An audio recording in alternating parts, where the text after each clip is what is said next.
I'm Hale Esfandiari. I run the Middle East program. We are very honored to have with us here Ambassador Joseph Gildenhorn, the chairman of the Board of Trustees of the Woodrow Wilson Center. Ambassador Gildenhorn has been a wonderful and great supporter of the Middle East program from the moment he became chairman of the Board of Trustees, and he comes to as many of our meetings as he can and his time allows. I'm very pleased really to welcome 6 top experts on Iran today at this meeting. Bijan Khajepur, Shaul Bakhash, Roberto Toscano, Ruzbe Parsi, Michael Adler, I don't know where he is, he's going to come, and Afshin Molavi. You have their bios. Since we are starting a few minutes late, I will skip with the bios, and there is a slight change in the program. Rather than starting with Bijan, we'll start with Shaul, who is going to give us an overview of the domestic situation. So, Shaul, you have the floor, please. Thank you very much, and I'm very pleased to be here with everyone. It seems to me that Iran has moved in a decidedly more authoritarian direction since the contested elections of 2009. Indeed, in the insistence now on ideological conformity, adherence to the official line, in the use of show trials and public confessions, Iran, the regime, seems to have assumed many of the traits of the Soviet Union in the worst years of the Brezhnev era. The political crackdown that followed the election protests, as we know, was severe, involving widespread arrests, torture of prisoners, the death of some prisoners at the hands of the torturers, and possible rape of both men and both male and female prisoners. The 2 reformist parties, the 2 principal parties, have been proscribed. Several reformist newspapers have been shut down, and the 2 principal opposition leaders were put under house arrest in early March and have remained virtually incommunicado since.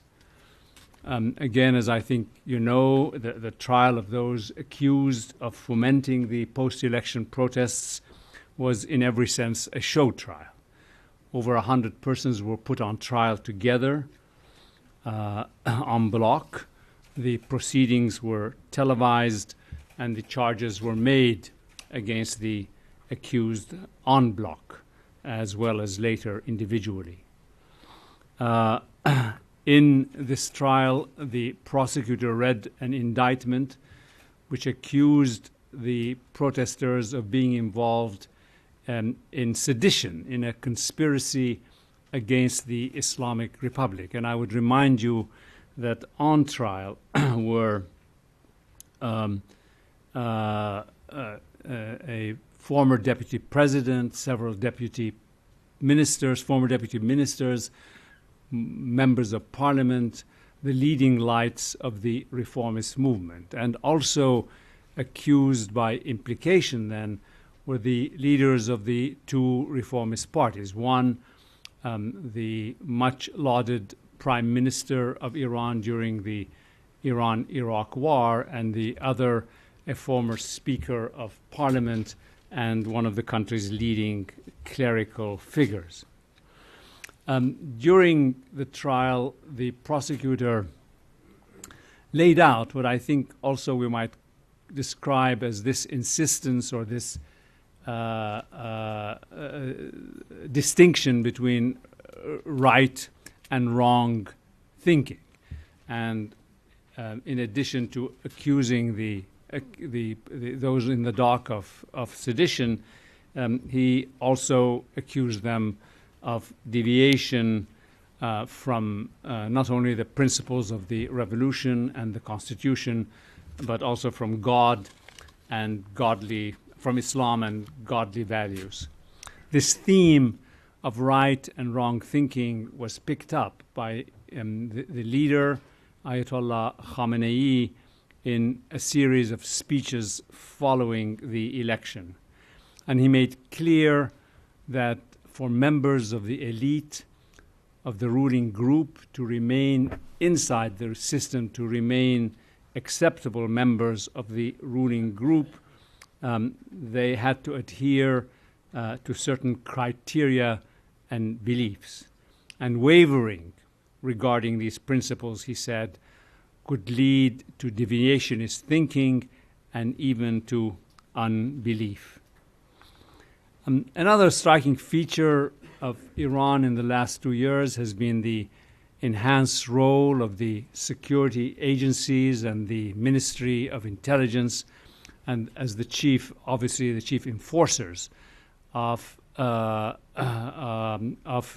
kind of the new rules and the chief persecutors of the reformist parties and the other dissidents.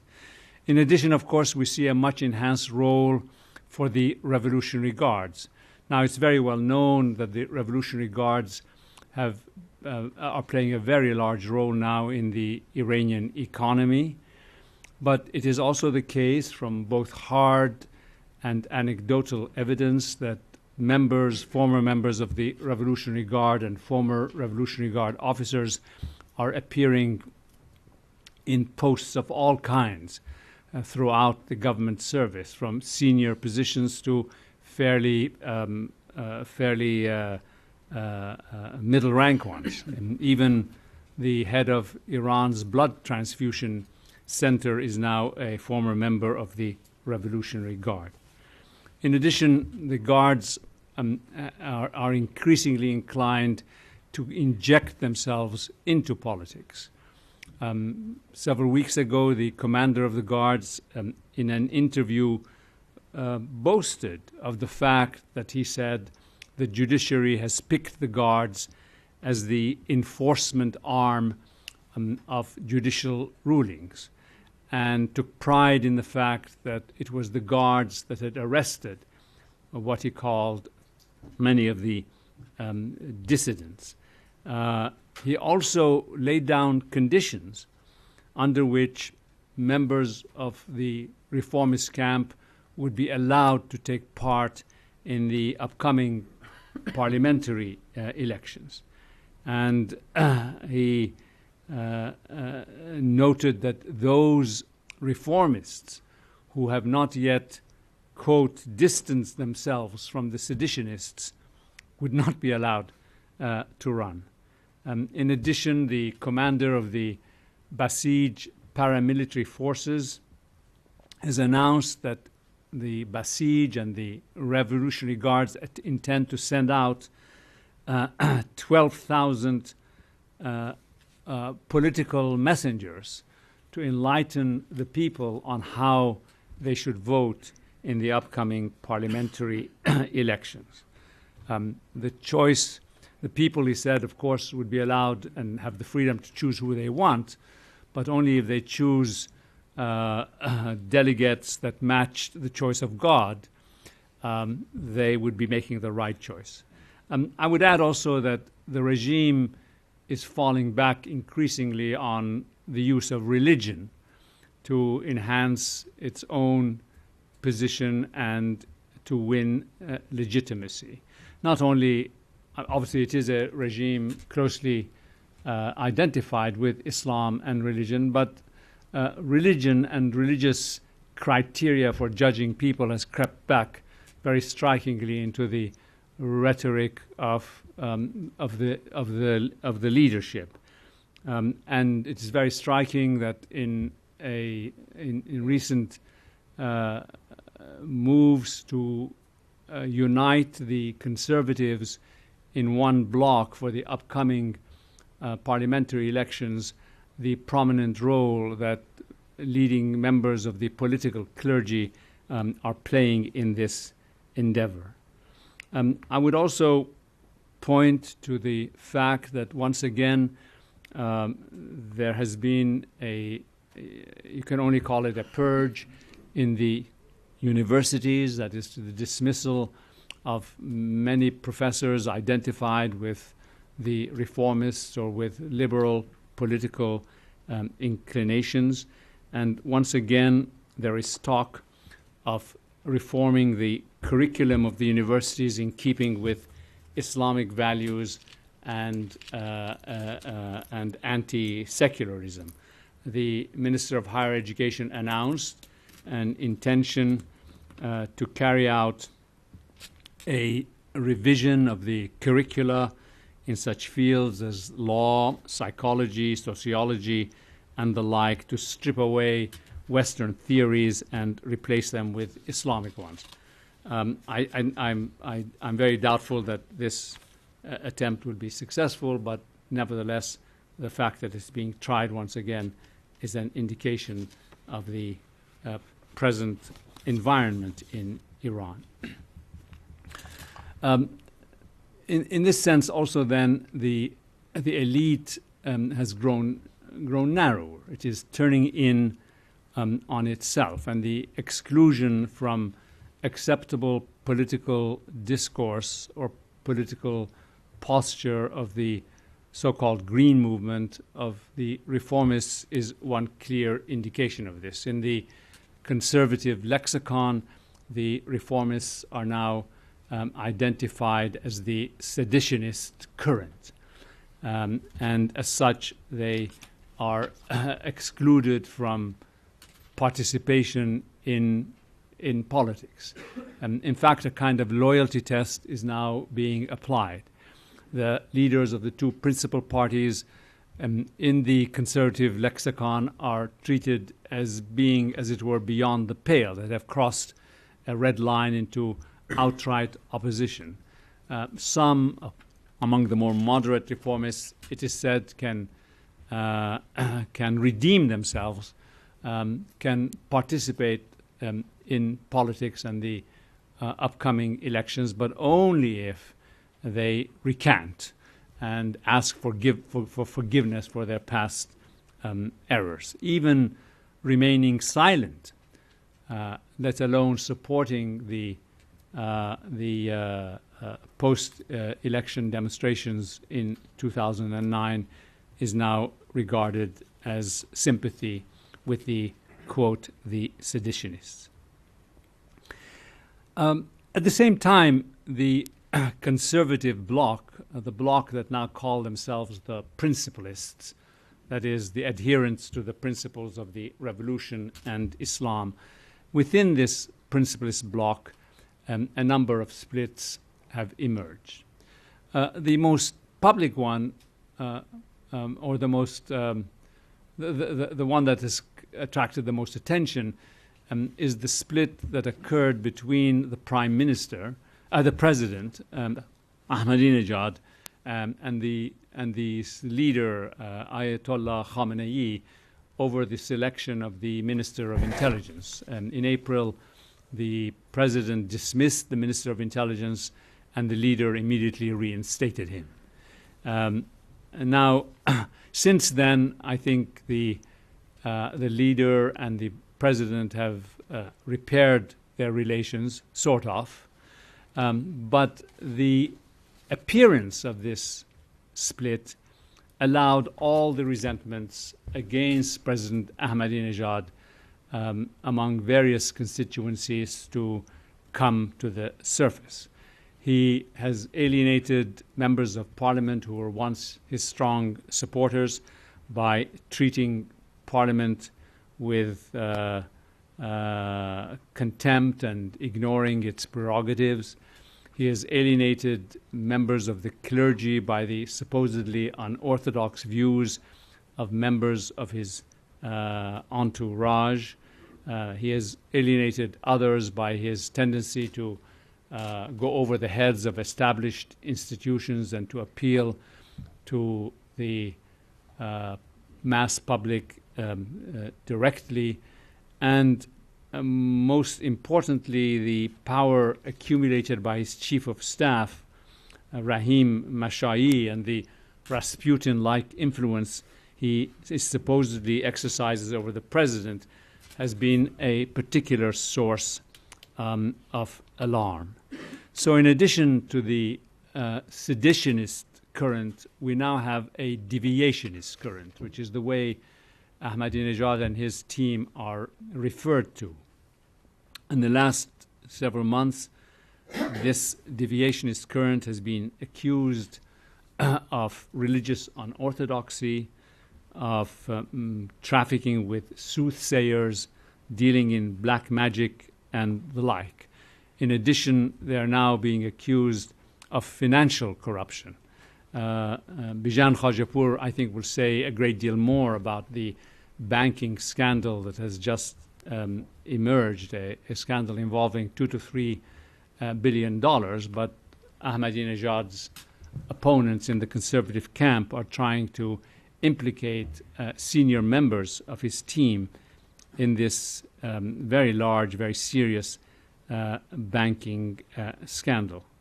On this split between Ahmadinejad and the conservatives, I think I would like to make one additional point, which is that the differences, the friction between the leader and Ahmadinejad are more complicated than many commentators suggest. It's true that Khamenei has allowed Ahmadinejad to be weakened and even humiliated, but he has in no sense abandoned him. It is striking that he has called repeatedly for an end to the dissension between the conservatives and the president. He has called on both sides to lower the rhetoric. Early on in this crisis, he described the composition of the government as good and appropriate, which I think implicitly means it's okay with him that Mashai, the conservative chief of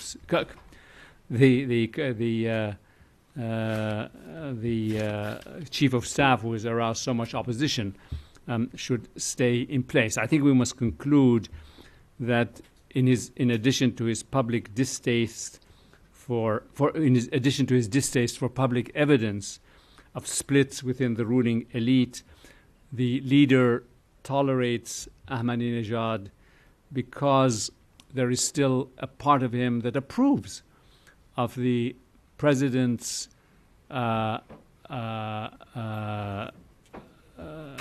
domestic politics and also of his aggressive stand on Iranian issues in foreign policy. It also must be the case that the president enjoys and has the support of a constituency that the leader does not want to alienate.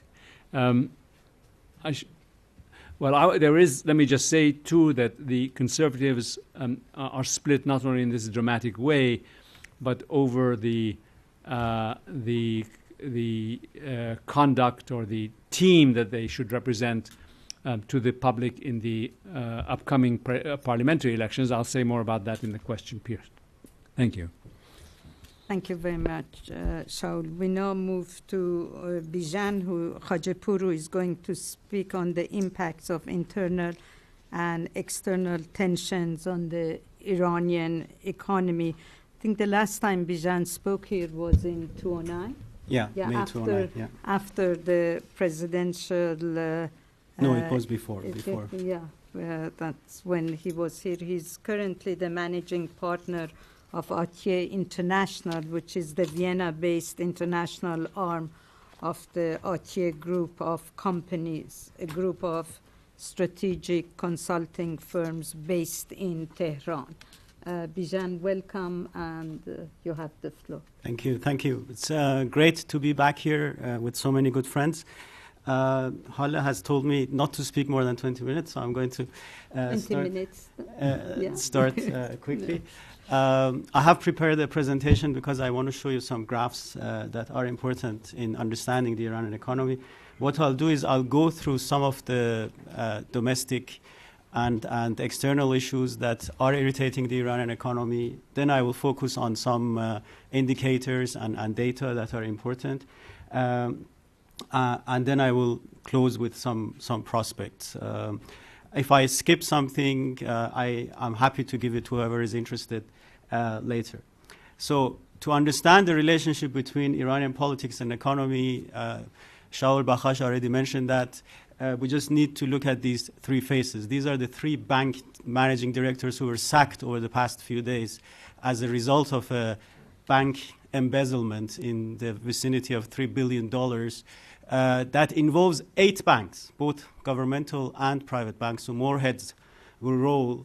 And the interesting thing is that even the managing directors of private banks are being sacked by the government as a result of this, which shows how private banking is in Iran.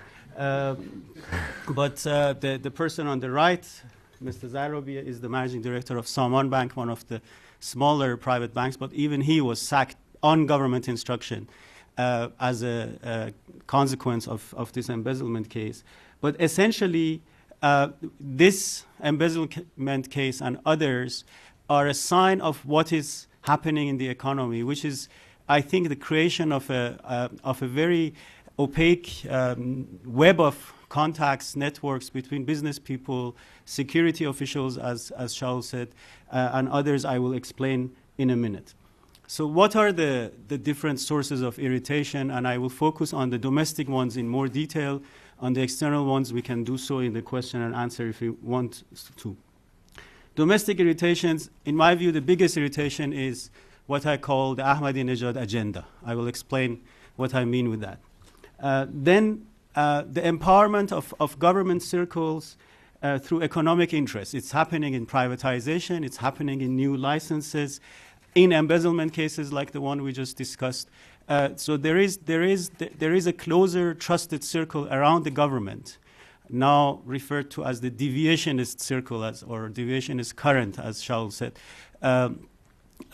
is there, and they are trying to take advantage of their access to economic interest, and that's one important phenomenon we need to watch. Subsidy reforms, I will come back to the subsidy reforms in more detail, and then corruption and embezzlement. And the external ones, you know better, we have sanctions, we have UN sanctions, we have US and EU sanctions. There are also regional developments and uncertainties that have also obviously had an impact on the Iranian economy, and also the financial crisis, which has a direct and indirect impact. So when we look at Ahmadinejad's agenda, I think in the meantime we know much better what he is about. Essentially, Ahmadinejad, over the past 6 years, has tried to empower the government. You know, the government in Iran is a small part of that what you call the regime. So we have a much larger structure called the regime or the Islamic Republic. But the government, the administration, is really one part of it, and not necessarily the strongest part of the whole structure. Now, Ahmadinejad has clearly tried to empower the government, to expand the power and access of the government in decisions. And he has tried to do so, one, initially by dissolving some of the institutions. For example, dissolving the management and planning organization took one element out of the complex structure that was managing the Iranian economy, undermining the others. You know, his treatment of the parliament, the Majlis in Iran, is really all indicative of his attempt to empower the administration. And then the last element is providing his immediate network with economic interests and interests that can come back and help his faction retain power, whether it's in parliamentary elections or in presidential elections and others. So the one source of irritation within the economy is this very factional thinking within economic decisions. The empowerment of trusted circles, you can see it very clearly. Government projects are only going now to companies that are in that trusted circle. And you can't necessarily say these are just the IRGC companies, the revolutionary guards companies. It's a different, there is overlap, but it's a different circle in my view. We can discuss it more. But what is definitely happening is that those companies that sort of more or less developed, grew in the Khatami and Rafsanjani years are being marginalized over time. Then new projects and new licenses are only going to these circles. Just one interesting element, we have now so many banks, private and public banks in Iran, but still there are 44 applications for new banks in the Central Bank of Iran. And I'm sure if we analyze these 44 applications, there will be lots of sort of people closely affiliated with this trusted circle, trusted current around Ahmadinejad. And a unique and potentially corrupt approach to privatization, which is happening in the form of cooperatives. I will mention a few words about that later. Now, subsidy reforms. We have heard about this a lot. I won't have time to go into too much detail. If you look at it from Ahmadinejad's point of view, you would say this was a political suicide, starting this at the height of uncertainty in Iran. But essentially, the subsidy reforms were needed for his agenda. One, subsidies were putting a huge financial burden on the government, potentially up to $100 billion of cost a year that was imposed on the government as a result of the subsidy policy. And secondly, if you want to explode the value of the Iranian or the volume of the Iranian economy, you need to lift the subsidies and unleash the potential, especially of the energy sector. The idea was to relieve the government of the financial burden. I will show you what has happened in the meantime. If it would have been managed well, it could have led to major growth in the Iranian economy. By 2015, when the plan was supposed to finish, the economy would have grown to something like $900 billion. And obviously, when the economy grows, all the interests with it grow as well. And if you keep those interests within your own circles, obviously you create much more interest and benefit for your group. But when we will look at the subsidy reforms with some figures in a minute. Corruption and mismanagement are the other issues. We have all read and heard and experienced the result of how the Ahmadinejad government has made decisions. They take the entire government to a province, and over a couple of days, they make like 100 decisions about development projects, how to invest. And it's clear that there is not a lot of thinking behind all these decisions. But again, if your agenda is to empower the government, to give the projects to your closest circles, then you don't need a lot of analysis. You just try to use the resources you have for that. And the idea is really to monopolize economic and provincial interests within their own circles. The result is embezzlement. The result is corruption. And the result is the heavy presence of this sort of network, the web of business interests in the economy, and a very unprofessional approach to development projects. And it's not what I'm saying. This is Ali Motahari, one of the leading parliamentarians in Iran and the son of Ayatollah Motahari, who was a big figure at the beginning of the revolution. This is what he said. He said, I'm opposed to the presence of military officials in politics, and at the end of it, he says, this trend will lead to corruption. And it already has. We don't need to wait another year or so to see what the corruption that is emerging out of that will be. There are corrupt dealings, and I believe the recent embezzlement case is just the tip of the iceberg. I think we will see a lot more, especially approaching elections. So let's give you some quick figures. The Iranian economy keeps producing mixed signals, and that's why the IMF is so confused about the Iranian economy.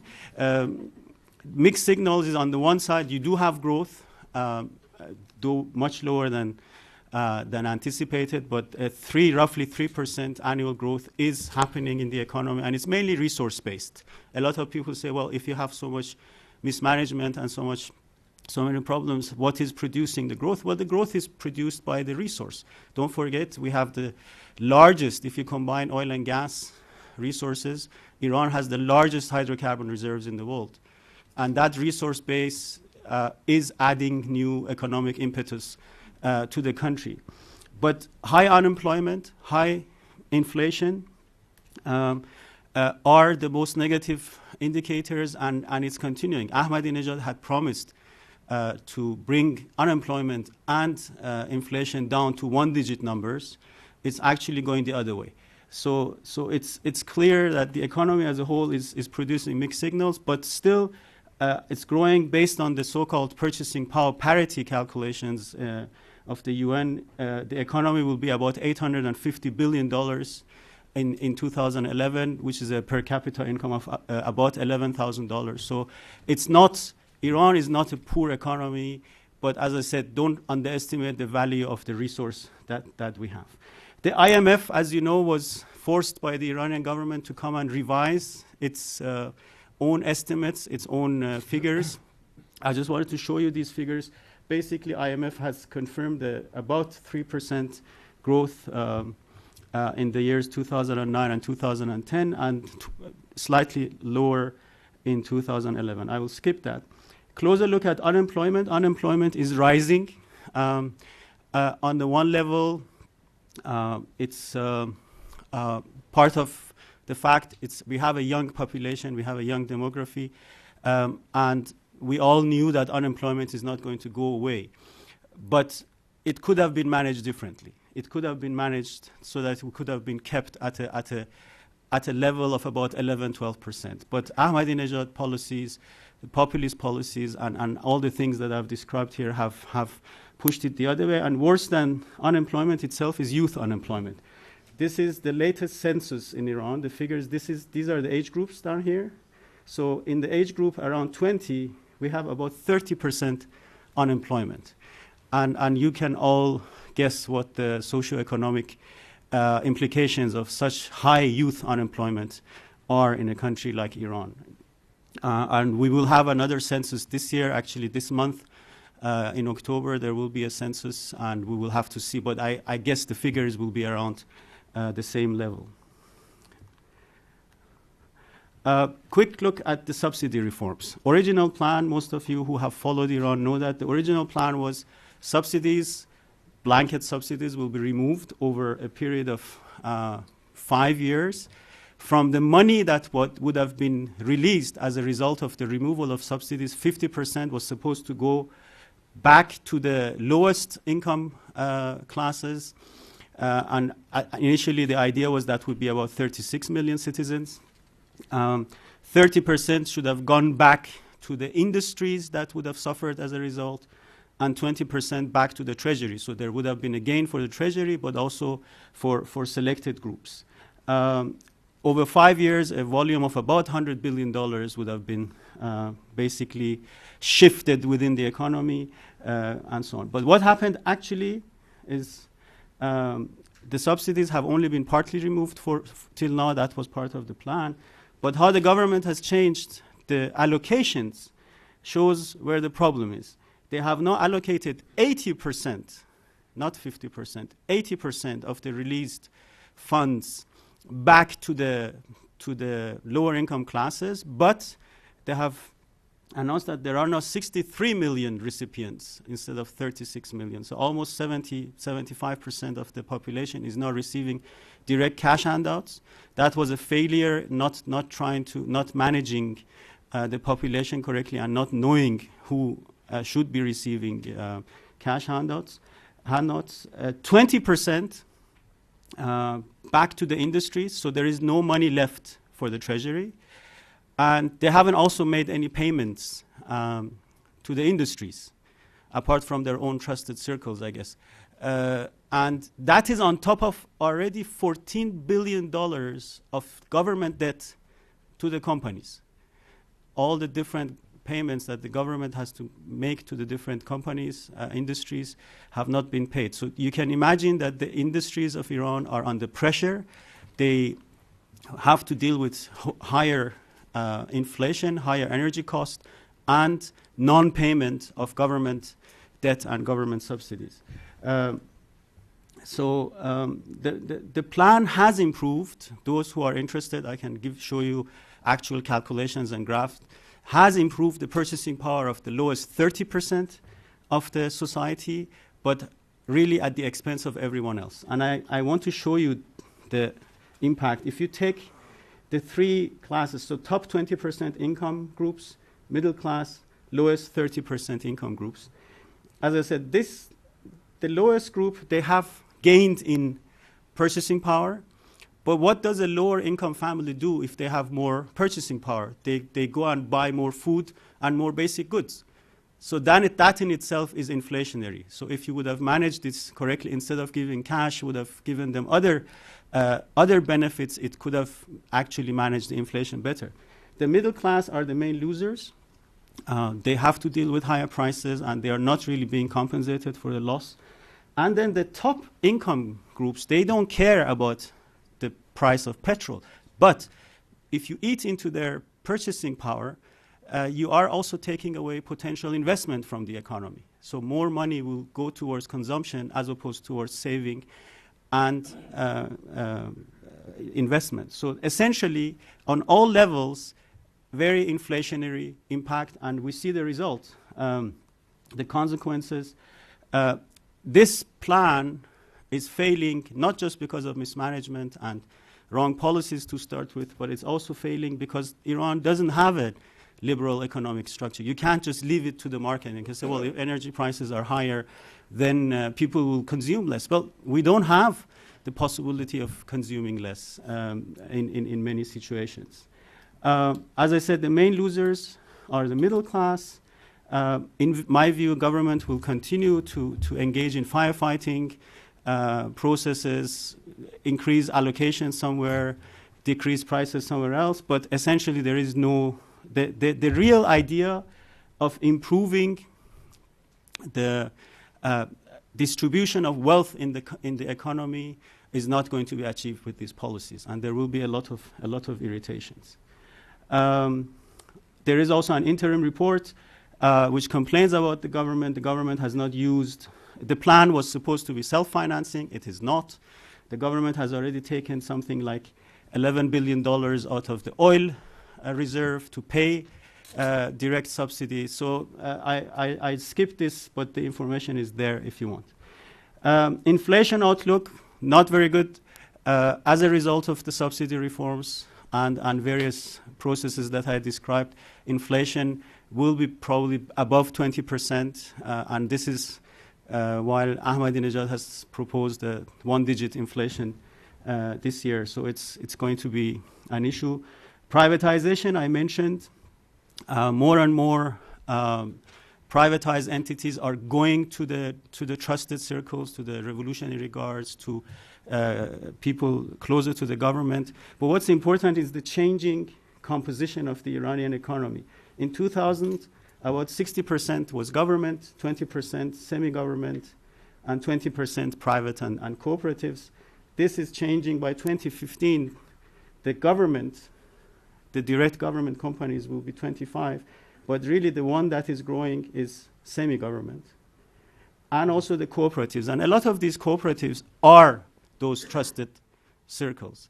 I remember very well the day the instruction came for privatization from the supreme leader.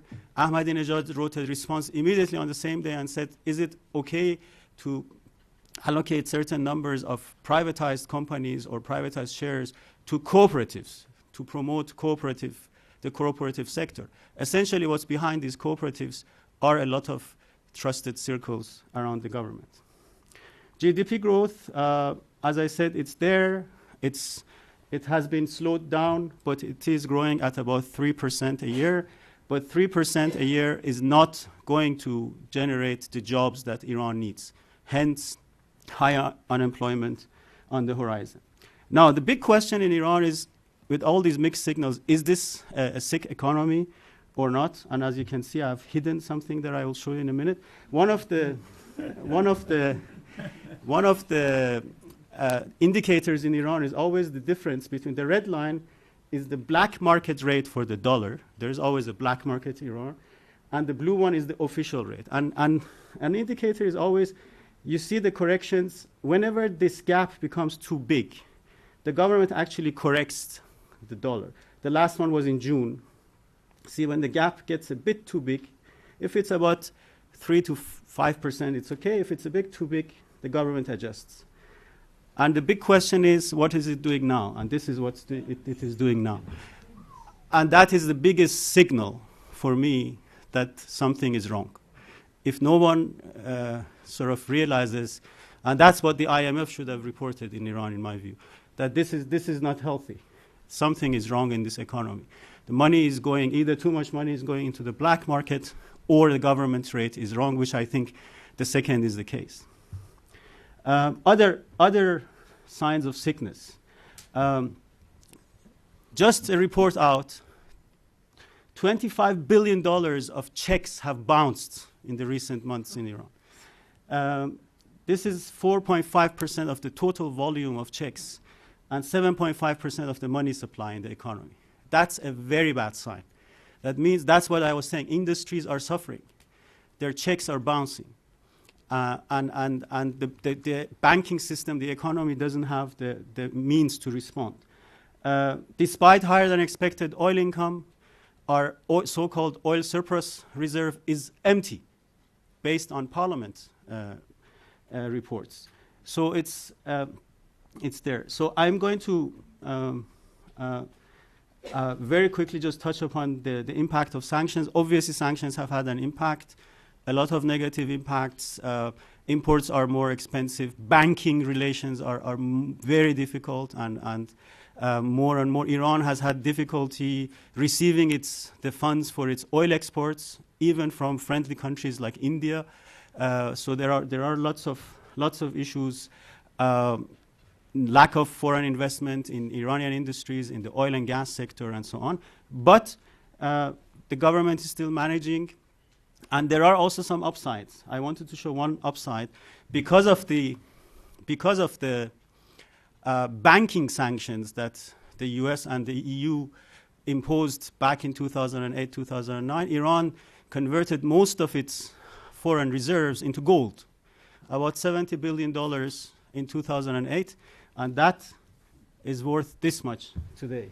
So they have gained about $60–70 billion. And that's what they say. They say, well, we will lose $10 billion on imports on the one side, but we will gain money on oil price, we will gain money on gold price, and so on. So the thinking back there is not that they are suffering. The government as a whole, a lot of logistics and issues are difficult, but they don't have a feeling that they are suffering. But there are a lot of issues, like even the Chinese companies are less and less interested in investing in Iran, and these are all issues that we need to discuss. So economic outlook, I think I can tell you, mixed signals will continue.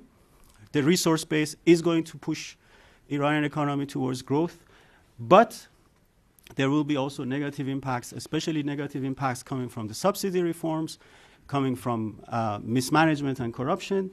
And then I want to conclude with a couple of important statements which I think are important to understand. I think it was great to listen to Shaul's explanations about seditionists and deviationists and so on. It's very interesting because it's clear at the end of the day, interest in Iran and the power struggle in Iran is now about economic interests. It's not about ideological interests, not about ideological control. But the main language of the Iranian factions is still a revolutionary one. That's why instead of saying the corrupt circle, they say the deviationists. Instead of saying, political opposition, they say seditionists. It's more sort of a revolutionary ideological language, whereas the actual power struggle is not ideological anymore. And something else has changed. The political culture has changed. The political culture of the Islamic Republic was one of negotiated settlements. At the end of the day, they would have difficulties and differences, but they would try to negotiate something.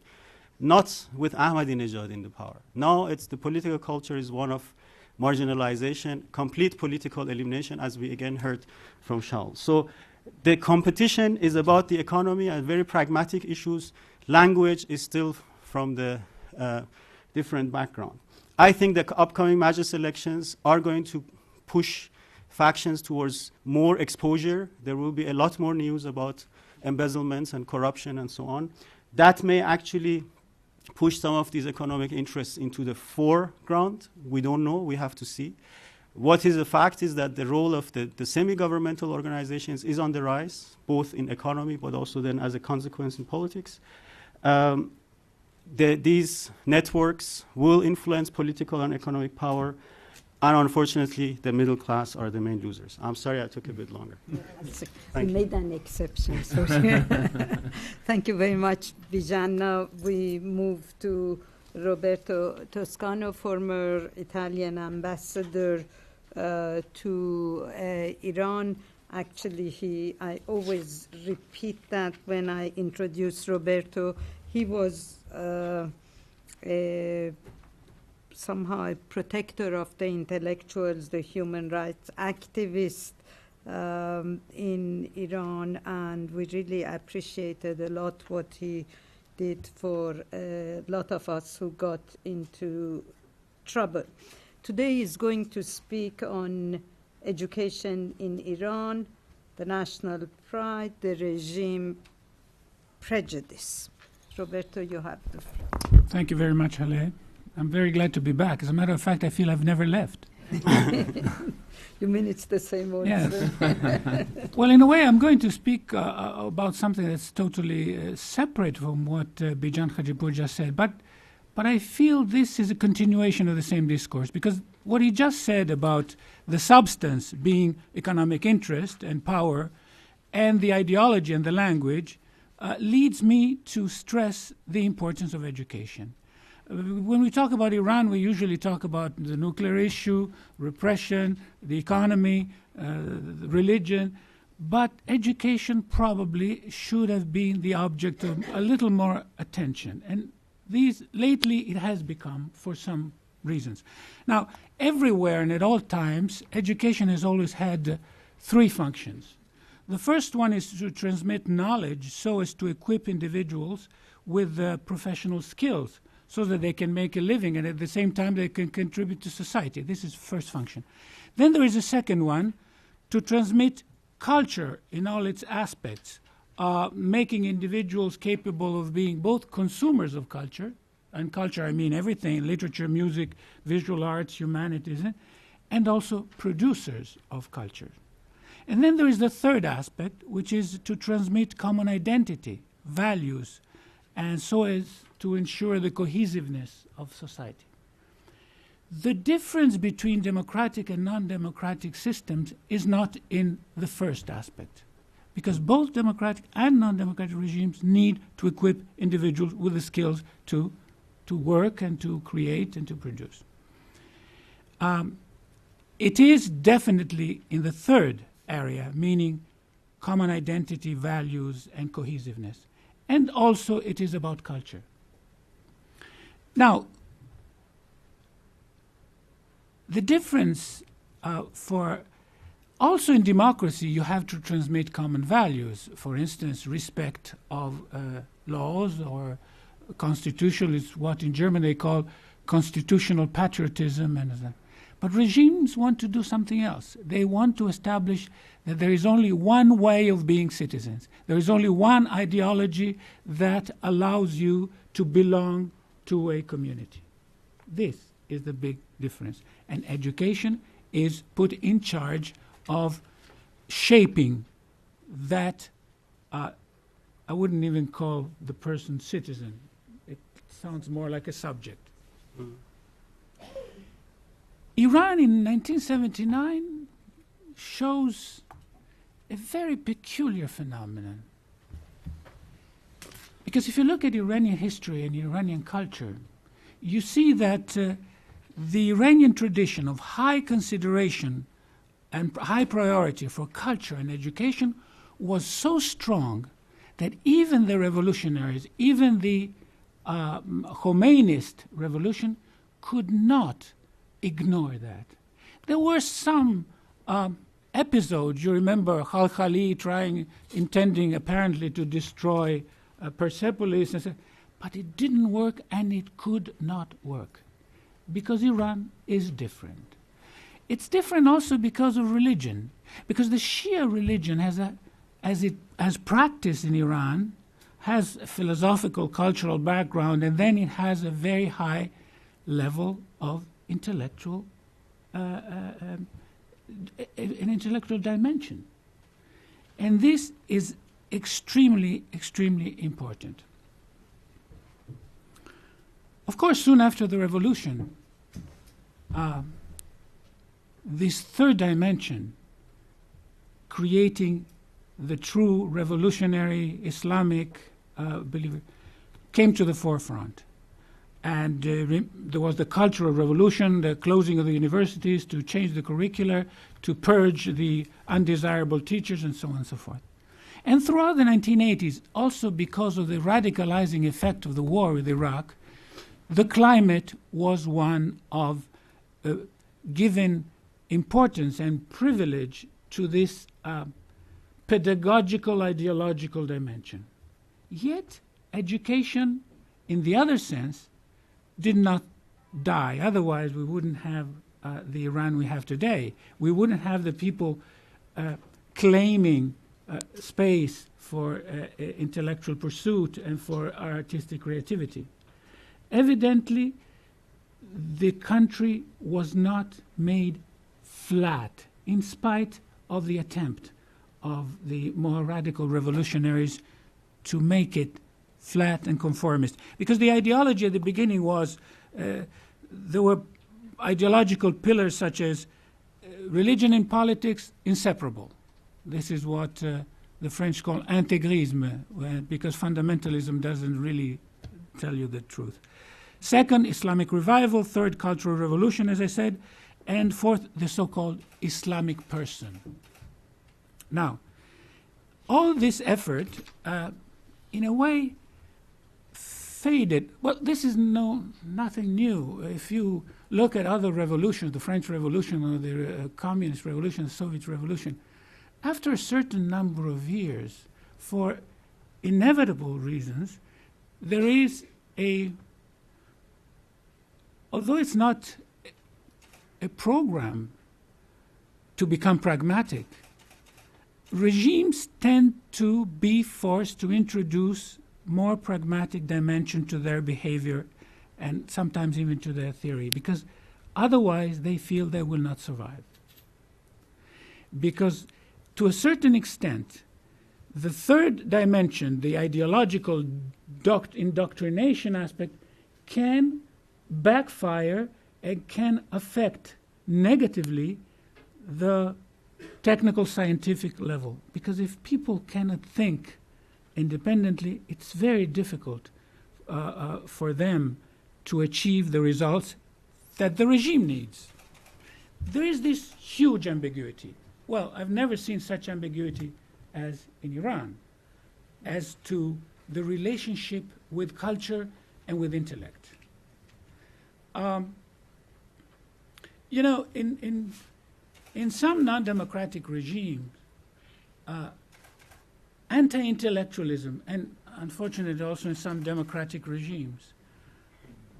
Of course, I'm also talking about my own country, Italy. I'm talking about the Northern League, which flaunts ignorance, saying, yes, ignorance is great. But this never happens in Iran. I've never heard in Iran anybody claim ignorance as a positive populist value. This is something we should reflect upon because it opens up different vistas, also politically speaking. And the funniest thing of all is when I was there when there was the big scandal of one of the Ahmadinejad's minister putting in his CV that he had a PhD from the University of Oxford, London. Which means, you know, it's a homage that the half-educated guy renders unto education. So it means it's so positive that they even fake it.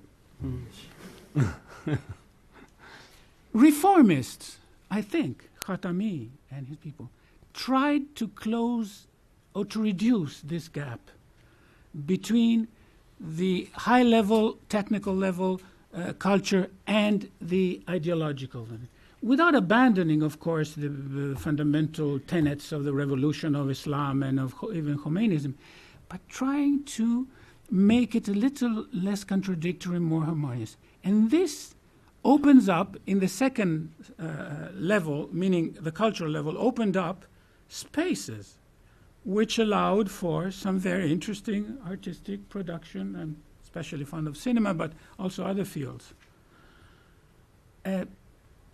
From 2005 on, I was there, and really it was so evident, the counter-revolution came. Or counter-reformism, because it was not a revolution. So reform and counter-reformation. Counter-reformation. Of course, what first is a tragedy, if it's repeated, it's more like a farce, because it's not serious. I don't think there is any chance that you can go back to 1982. You can go back to making the curricula only focused on religion and regime values and so on and so forth. And yet something is happening. Now, I wanted to add something which explains why it's less difficult, in a way, for the Iranian regime to have both the religious component and the scientific cultural component. This has something to do with the Shia religion,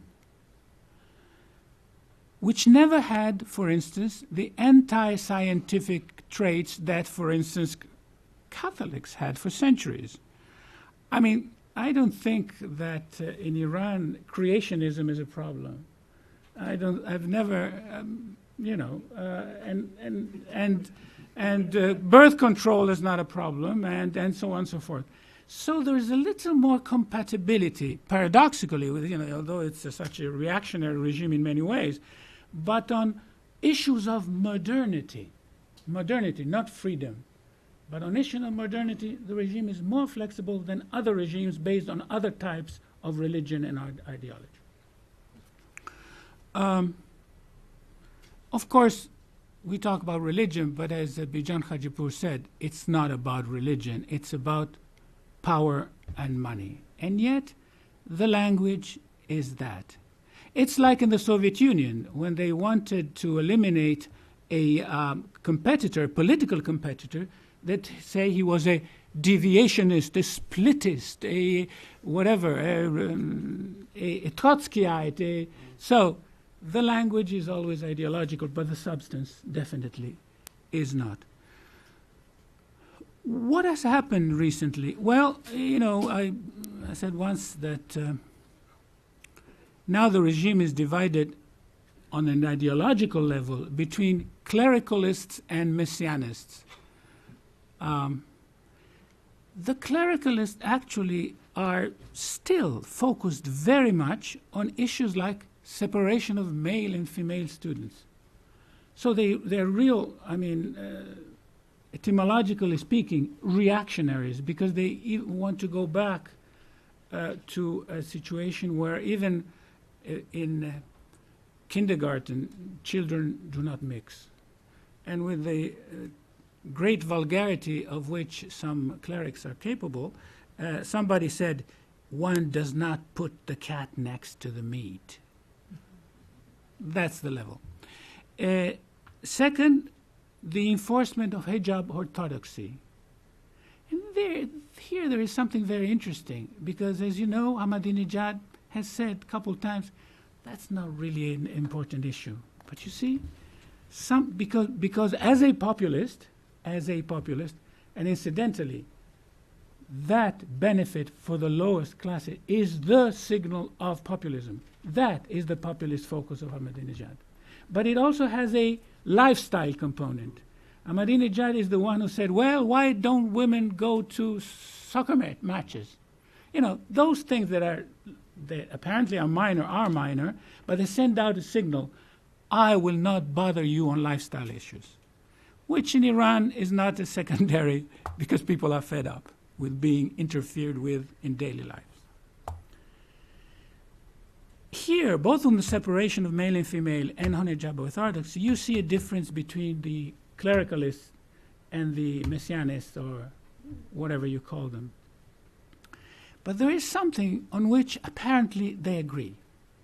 And this is the suspicion, the prejudice against humanities.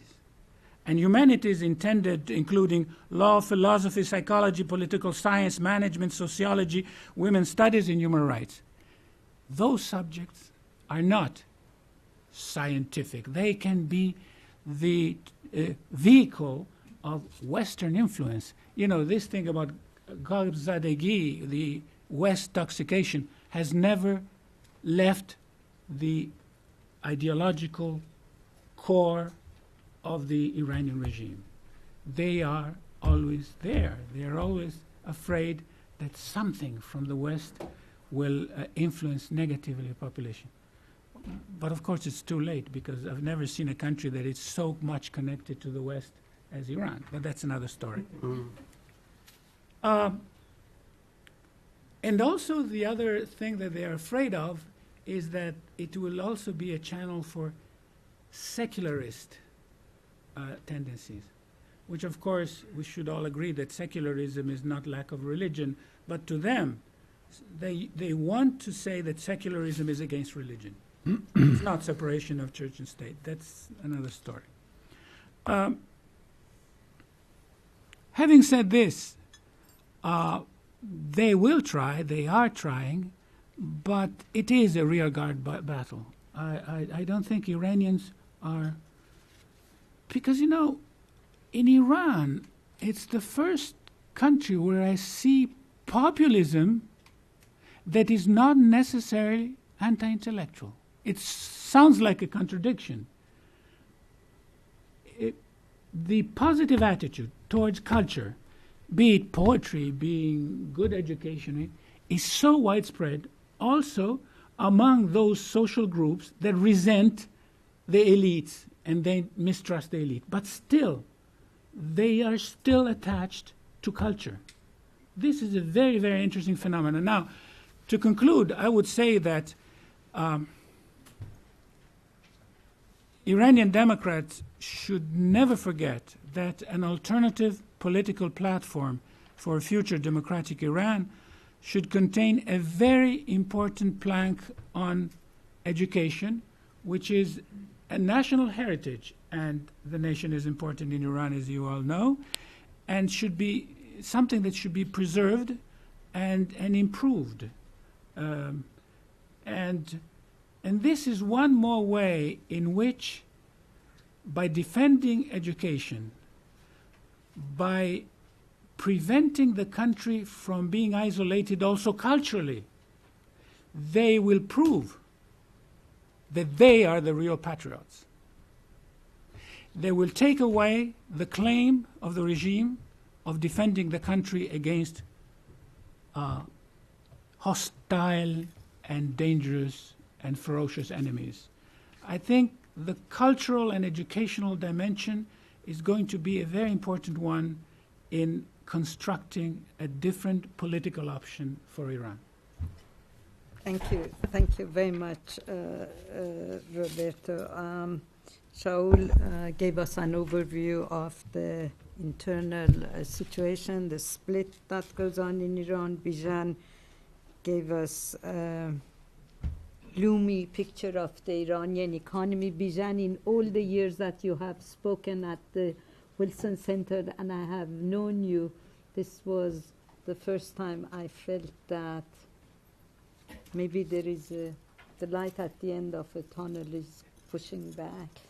And Roberto, regarding the education, you are right. There is this desire for education across the board in Iran, but you are now having a younger generation, not necessarily the middle class generation, the ones that came out in the street, not the ones that came out in the street and protested in 2009, but the ones who tried to suppress them, to kill them, to arrest them, whose understanding of education is slightly different than humanities. On the contrary, they believe that they have been taught that humanities is the source of evil and corruption, corrupting families and so. So we'll get to that later.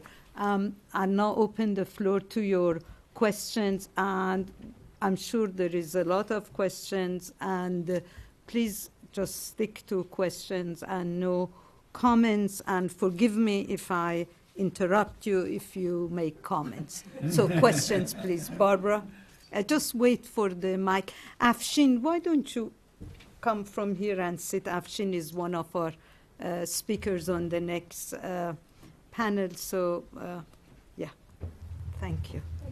Okay. Barbara Slavin from the Atlantic Council. Thank you to all the speakers. Bijan, it's particularly nice to see you here. I wanted to ask you an economic question. Iran has shifted its trade toward the East over the last decade, toward China, India, also toward Turkey. What has this shift meant in terms of the efficiency of the Iranian economy? What has it meant in terms of the kind of development that's taking place, even in terms of corruption? Has there been a big shift as a result of moving away from European suppliers for many things? Thanks. Good. Do I answer immediately? Yeah, or? please, one at a time. Yeah, in fact, I think, if I'm not wrong, 2009 was the first year where Iran's trade with the East was larger than Iran's trade with the West. So, and ever since, it's gone in favor of the East. But also the immediate region. For example, Turkey is fast becoming the second largest trading partner of Iran. It's not just the East. The immediate impact, yes, obviously, we are getting a lower grade of technology from China, from India, from Asian countries. And I always use the car analogy. You know, we don't have access to the BMW technology anymore in Iran. We have access sort of to the medium range technologies. And from an Iranian perspective, when you're looking at it from let's say the RGC, the Revolutionary Guard's perspective, it's still okay. I mean, a Chinese car runs as well, an Indian car runs as well. So it's okay, but obviously it's not the top tier technology that we could have gotten. That's true.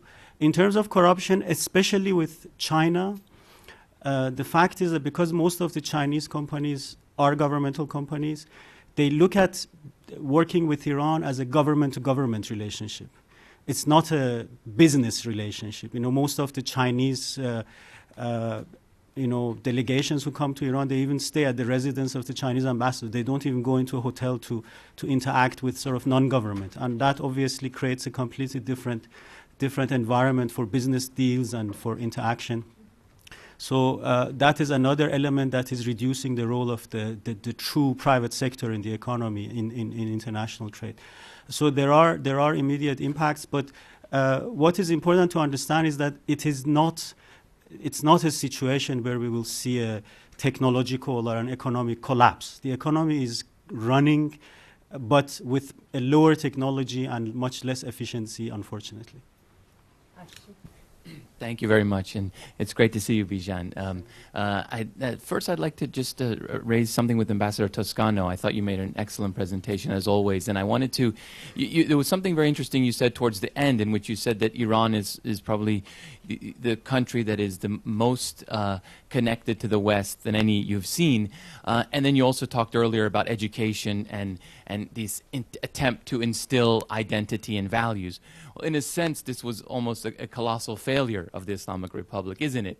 That they have tried to portray the West as corrupt, the United States as, this evil, and yet the population, as you saw, was very well connected to the West. And I would just like to, if you can think a little bit about, talk a little bit about how you see that happen. And just a technical question for Bijan. Ahmadinejad's presidency has been accompanied by this historic windfall in oil prices. And yet we still don't know quite what the cash reserves of Iran are. Do you have any sense of what cash reserves are right now? Let's start with the cash reserves and then go to... Well, we have no choice but to trust the statistics of the Central Bank of Iran. But the latest statistics, as I said, in 2008, 2009, when they converted almost 90% of the reserves into gold, back then it was about $80 billion. But if you take 90% of that into gold, it's the graph I showed, it would have gone up to about $150 billion by now. So the reserves are high, and that's the one cushion that Iran has. But the other reserves that the economy should have had as a result of the windfall, which would have been in government's, the government would have been responsible, would have been the Oil Stabilization Fund, which in the meantime is the National Development Fund. That's empty. And then those resources have been used for the subsidy reforms, for some of the dealings inside the government. And now there is an official parliamentary report that shows that something like $11 billion, just last year, $11 billion of oil income has not been paid into the treasury. So that's why I'm saying this is just the tip of the iceberg. We will find out where these monies have gone. Robert. Yeah. Well, first of all, I would like to clarify one point. I don't think that 100% of Iranians are pro-Western and they love rock and roll. Actually, recently, I've seen a very films are so important. I don't know if any of you has seen the film that won in Berlin. It's called A Separation, an Iranian film, and there it's a private story, but you see Iranian society in its different levels. And also you see the resentment of the more humble layers of the population towards the more educated and more cosmopolitan. What I'm saying is that I've never seen such a wide and educated and cosmopolitan middle class. Because in many countries throughout the Middle East, you see an upper class that's educated and Western. But in Iran, this goes down to social levels that in other countries are not as attuned to what's happening in the world, and they're not as informed. You know, in spite of all the attempts to take down the satellite dishes or to interfere with communications, the country is rather well informed. In big numbers, millions of Iranians know what's going on. So this is very important. And also, as far as young people are concerned, of course, as you said, Haleh, the Basiji are also young people. And yet there you have to make a distinction. Out of, 500,000 Basiji, the activists, the real thugs, are a minority. A lot of people just take their pocket money and, So I come from a country where we had fascist youth. But the day that the war came, the fascist youth did not die for Mussolini. And in 1946, they were all pro-American and waiting for the Italian miracle to happen. And so it's very, very superficial. Regimes have a way of keeping a certain level of concern. There is a core of, truly reactionary, traditionalist, but it's only a core. And the great majority of the country, I think, would like to be not isolated, developed, and quote unquote a normal country. This is so strong, and this is a political factor of which Iranian Democrats should really never lose sight of. Any of the other panelists care on commenting on what's said? No? Okay. Yes. One here, please. Henry. Yeah, that's right. Henry Precht. I would like to ask Shaul, you describe a country that is insecure, that is fearful for its stability and the achievement of its goals. What's the sources of those insecurity? Is it economic? Is it external? What is eating the regime? Yeah, it's a regime that's insular rather than a country. Well, it's an interesting question because on the surface, the regime is in full control.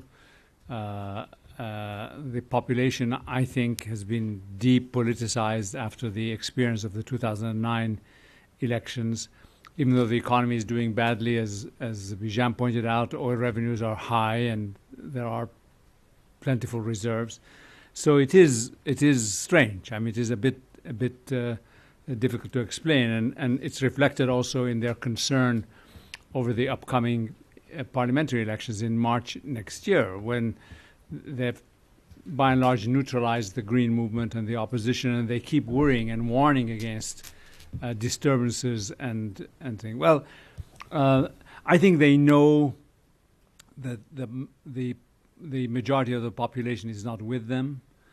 They were very frightened by the explosion of protests in 2009 and the possibility that that would have created a momentum, a snowball effect, which have drawn in other people.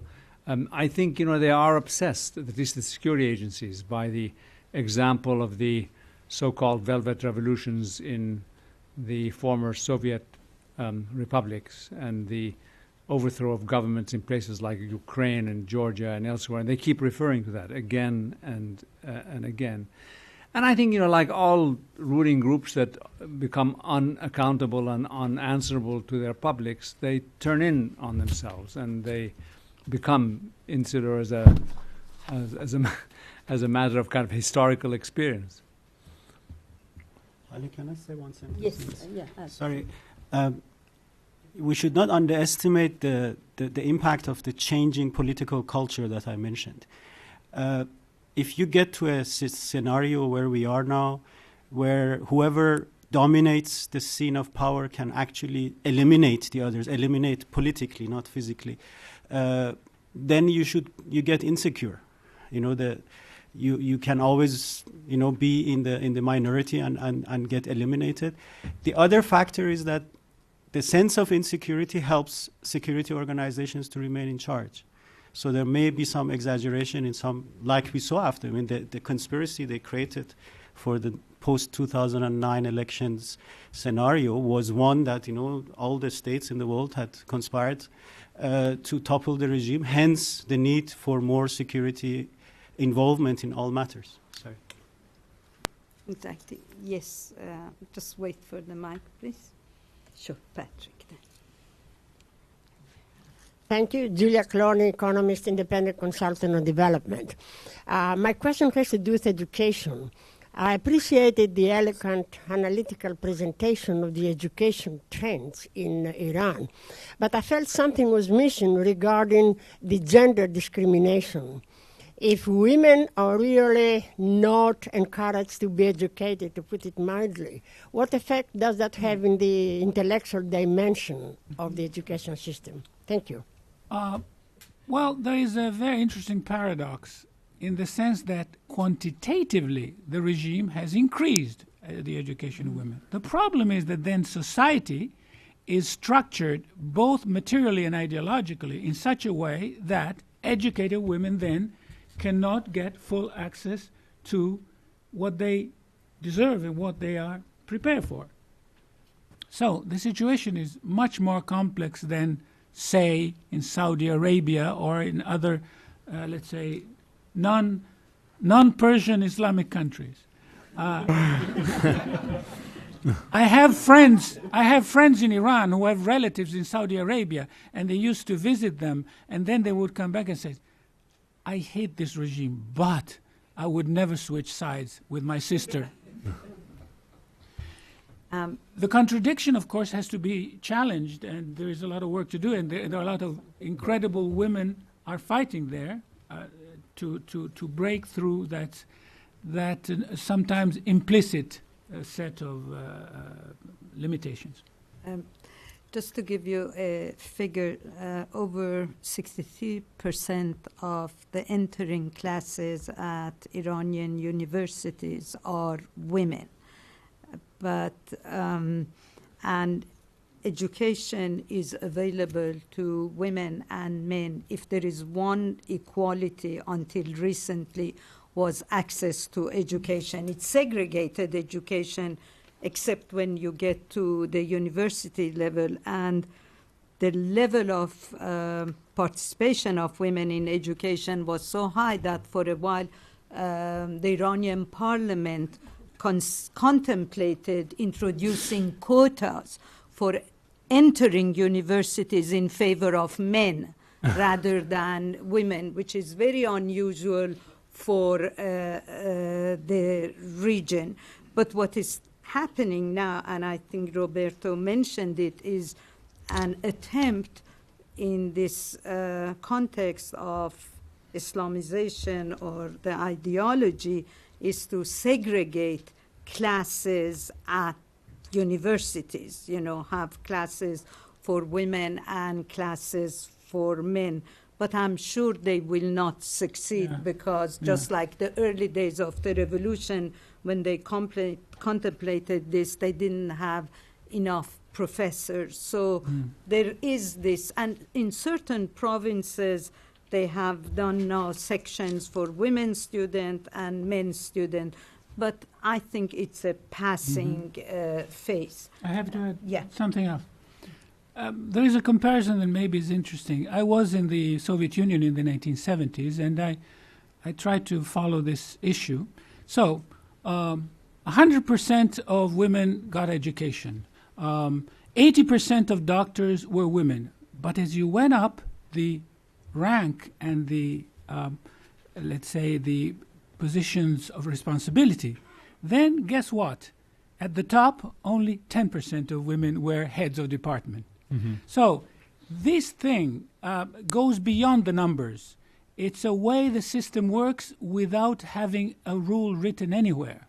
And also the double work of the woman that has to work in the home. This is a phenomenon that's in Iran, that's in Italy, that's everywhere. So we have to factor in all these things besides the regime, of course. Okay. Patrick? A very quick comment. Just 1 minute for the mic, please. Thank you. The pattern you describe for universities is the norm in the region. The percentage of women in entering classes in Kuwait is higher than it is in Iran. In the Emirates, it's higher than it is in Iran. There is a formal discrimination in favor of men in both Kuwait and the Emirates. And I think it's more of a social phenomenon that men have something they can do, whereas women don't, and so therefore women study. But a question, which is to Ambassador Toscano. You describe, if I understand it, a deep popular respect for and pride in culture, and yet you describe also an agreement between the different elements of the clerical and the messianic elements that humanities are terrible. How does one reconcile that?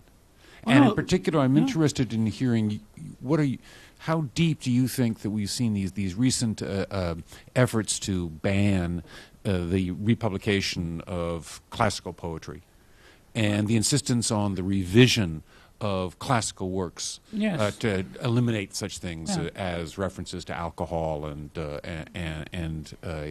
sexual relations outside of marriage? And how is that playing, do you think, with the Iranian population?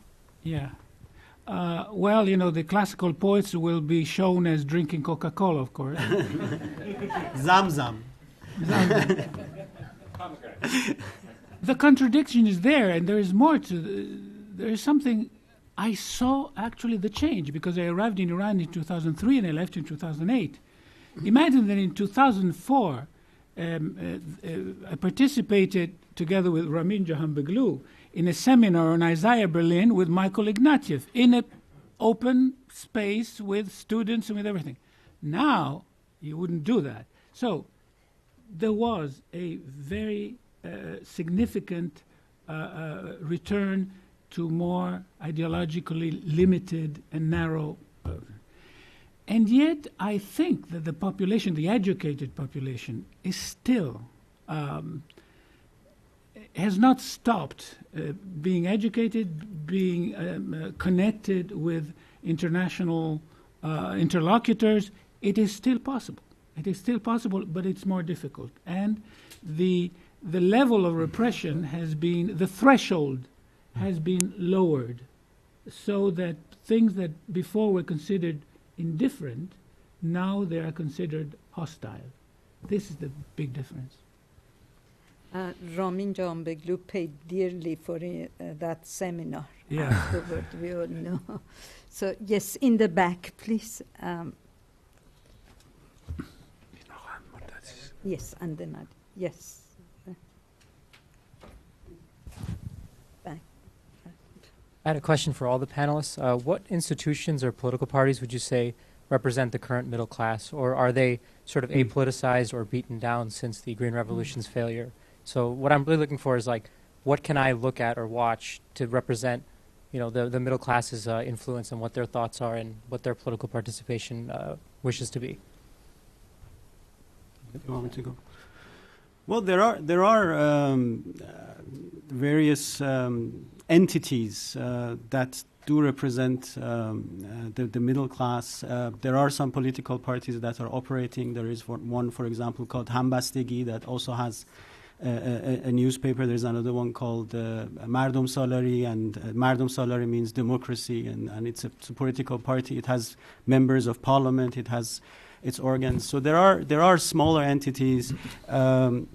Also for the lower class, there is a labor house that works. So there are entities, but the big question is, does the green movement in its current form represent the middle class? And I think definitely the green movement doesn't want to be a class-driven political discourse, because it looks at itself as representing really those who don't want the Iranian development to go along the current lines of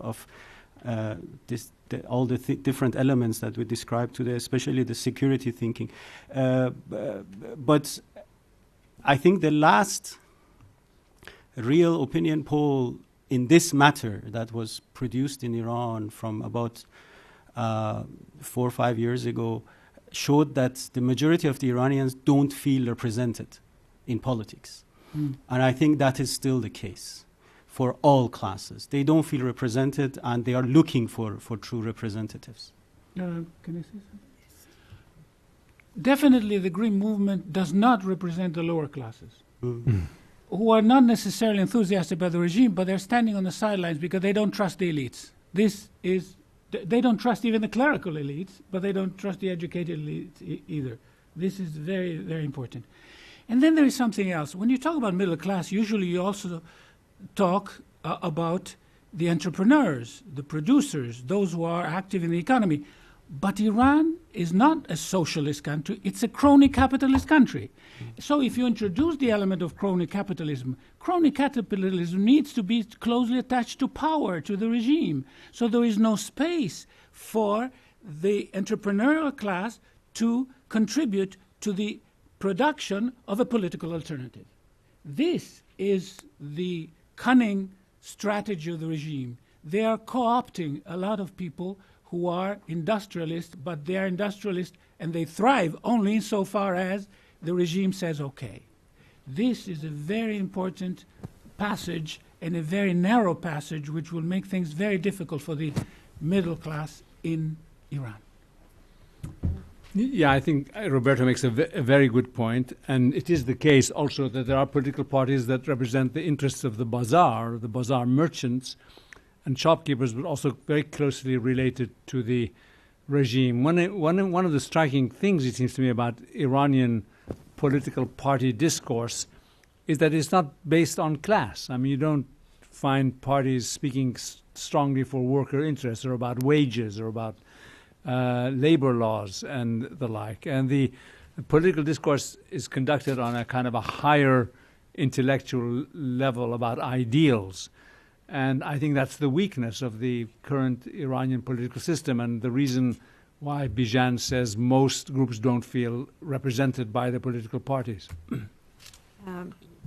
Rami, and then, yes. Thank you. I'd like to ask Shaul, the description you give of the Iranian political system sounds an awful lot like what we experienced in the Arab world in the last 30 years. with a small elite, militarized, corrupt, linking with economic interests, etc., closing in on itself. And what's fascinating to see in the last 7-8 months is how some of these groups, and you've seen it now in Tunisia, Egypt, Libya, and Syria increasingly, how they actually ended up collapsing. And what's, to me, fascinating is to identify the points of vulnerability, which have now become much more clear. Security agencies, ethnic support groups, labor unions, kids in the street, whatever it is. Where are the vulnerable points in Iran that you can identify, given the trends that you've described, and assuming, as I do, which is that this kind of system is doomed. This is not a system that can live for a long time. It's like the old Soviet system, like the Shah, like Egypt, but it can go on for 10, 20, 30 years, maybe not. But where are the points of vulnerability that you can identify?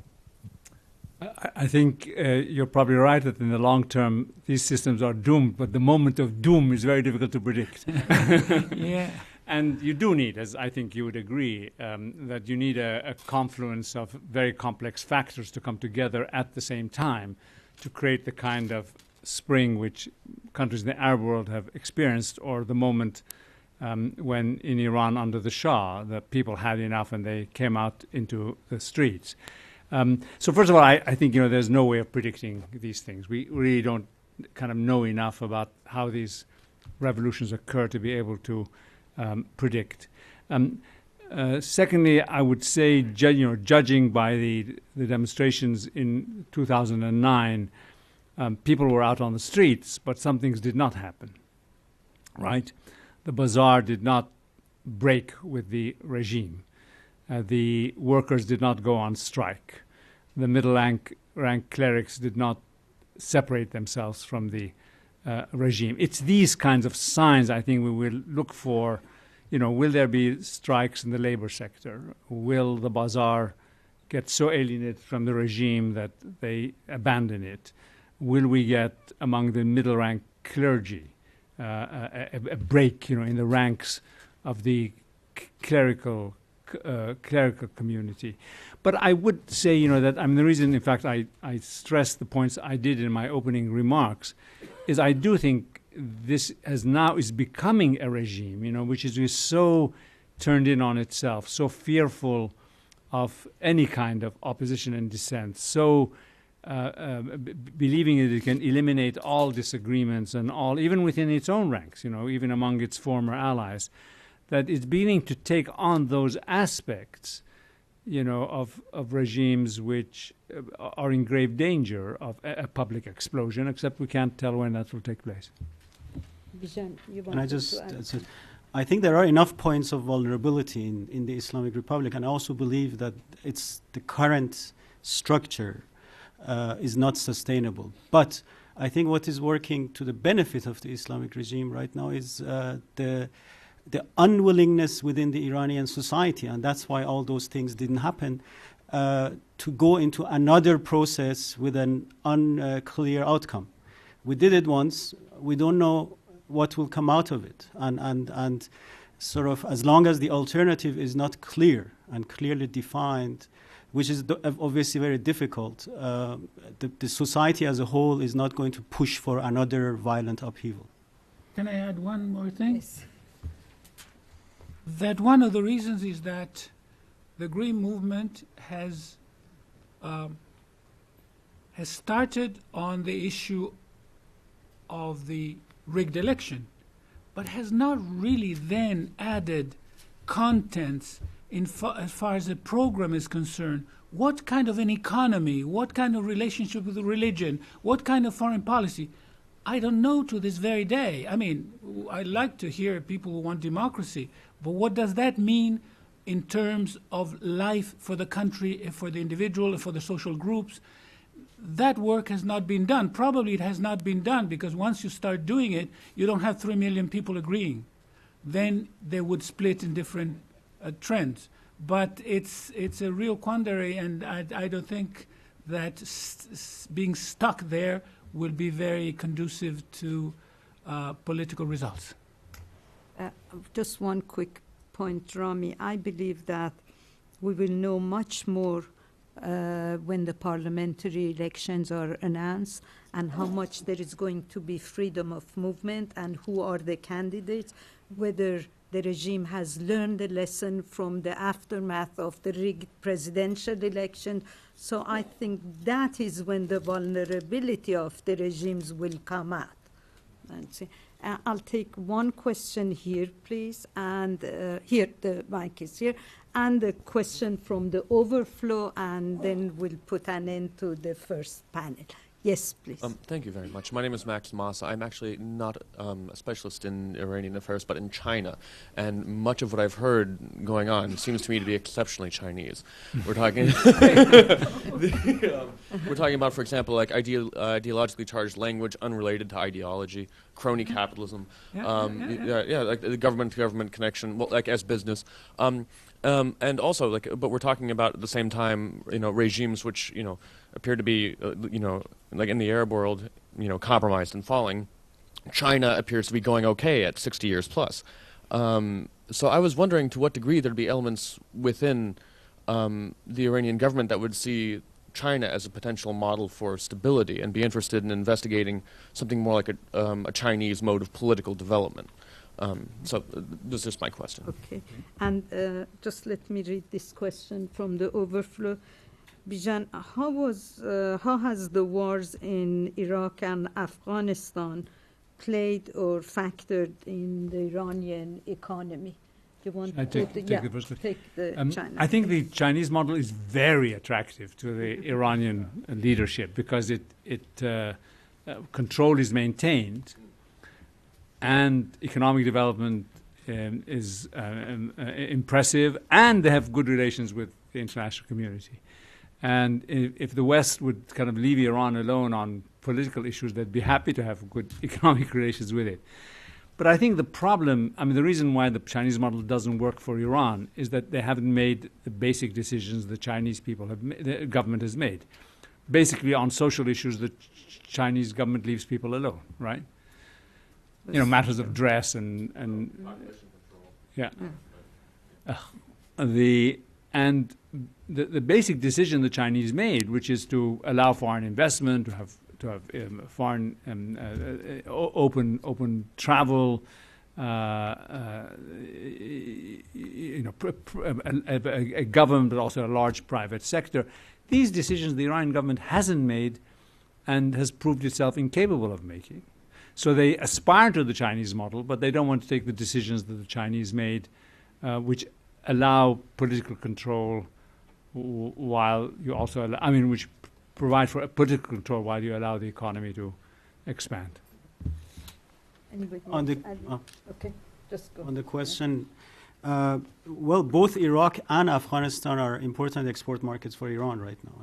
The latest statistics shows that Iran is exporting something like $4 billion of goods to Iraq, and that's huge for Iran, and mainly, obviously, foodstuffs and light industrial products. I don't have a figure for Afghanistan, but it's also important for the Iranian exporting community.